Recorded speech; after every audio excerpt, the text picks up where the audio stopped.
Bugun sizlarga biz kontragentlarni qo'shishni ko'rib o'tamiz.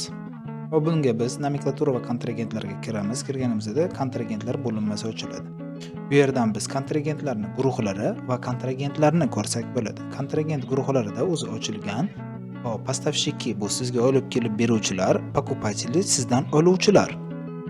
Hop, bu yerda va siz yana o'zingizga xohishingizga qarab guruhlarni yaratib olishingiz mumkin bo'ladi.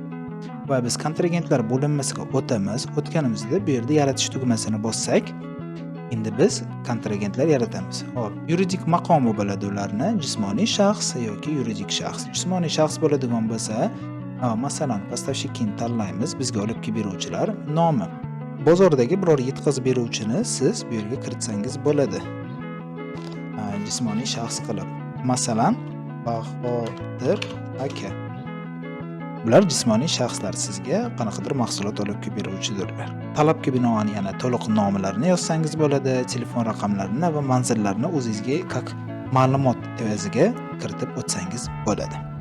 Saqlash tugmasi bilan saqlaymiz.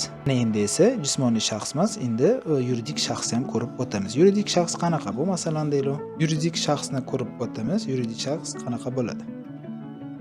Yuridik shaxs bu Coca-Cola mana kompaniyalar OOO. Bu Coca-Cola'ning kompaniyasini nomi.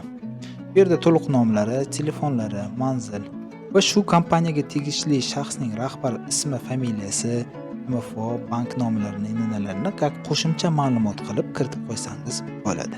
Shu bilan mavzuyimiz yakunlandi.